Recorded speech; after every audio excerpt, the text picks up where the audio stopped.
Whether you're a Mac enthusiast looking to run Windows or just in dire need of a high-end thin and light notebook that can power all your productivity and entertainment needs, then maybe the HUAWEI Matebook X Pro is the perfect choice for you, because not only does it give you the power that you need, it also gives you additional features that even the highest end of Apple has yet to offer.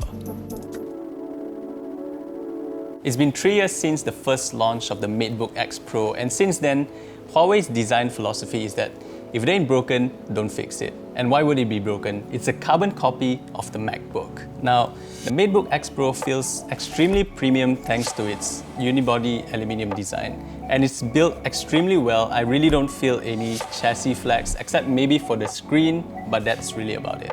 Keeping up with the philosophy, the ports are also maintained and unchanged. So on the left side, we have two USB Type-C, one of which supports Thunderbolt 3, a headphone jack, and on the right side we have a Type-A port, which is remarkable given how thin and light this laptop is at 14.6mm. You also get a huge trackpad that is both smooth to the touch and very satisfying to click. I mean, just listen to that. The trackpad also supports up to 3 finger gestures, although in my opinion, it is not as accurate or as responsive as the one on the Surface Pro. The keyboard has also been left untouched, and I really enjoyed the typing experience on this. The keys are well spaced apart, and the shallow traveling of the keys allow me to type with a little bit more comfort and with more speed. Tucked in the middle of the functions key, you'll find a weirdly angled 1-megapixel camera, which for the most part is pretty good under good lighting. But even good lighting can't hide your double chin or your hairy nostrils from that unflattering angle. In light of the recent outbreaks, webcam has become such an important factor, so this might be a big issue for you. You know how you're in a conference call and your eyes just move to the person that moves the most?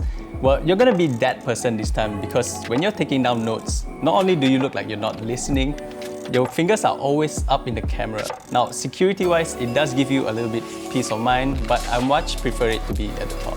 The 13.9-inch screen looks stunning at 3000 by 2000 resolution. It is a 3:2 aspect ratio, which is a little bit taller than a 16:9, and the added vertical space is ideal for my workflow, given how well window snapping works. The downside to this is that you get a little bit more letterboxing when you're watching videos and movies. Depending on who you ask, the touchscreen is one of the best features the Matebook has to offer. It is useful for zooming in and out of pictures and also documents. But the screen does wobble a little bit when you're touching it, but it's not unusable. The screen also gets really bright when it's maxed out, but doesn't get dim enough for those late night pitch black browsing. But overall, the screen looks really great, the bezels are thin, and the color reproduction to me is excellent. Powered by the new Intel's i7-10510U, 16 gigs of RAM and 1 TB of SSD, the Matebook flies through all of my day-to-day tasks.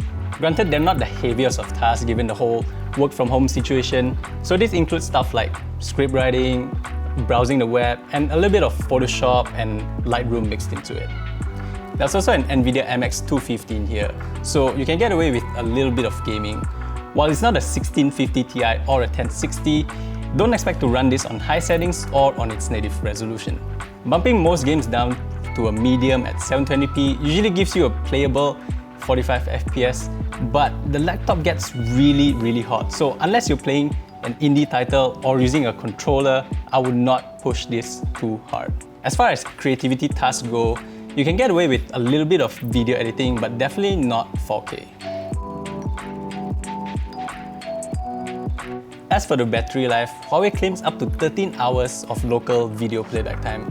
But what does that mean in the real world? Now, I'm not going to dive into that, but I will tell you that I get about 7 hours of Netflix, which to me is really surprising. On a non-hectic work day where I'm just typing away, I do get through the whole day without needing to charge. Speaking of charging, the Matebook supports a 65-watt supercharger that comes in the box.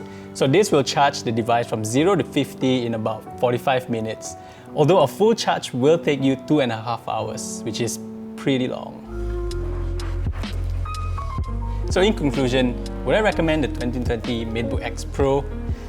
Fortunately, this brings all that is great from the MacBook and its previous iteration, which includes excellent build quality, display, and user experience. Unfortunately, that includes the price as well. It would have been nice to see a configurable setup to further reduce its price, but as it stands, there's really nothing quite like it. But that's just me. What do you think? Will you be picking the Mac over this, or is Huawei your way? Let me know down in the comment section below. And don't forget to like, share, and subscribe. To get updated on all our latest video, don't forget to hit that notification bell. Until then, stay safe.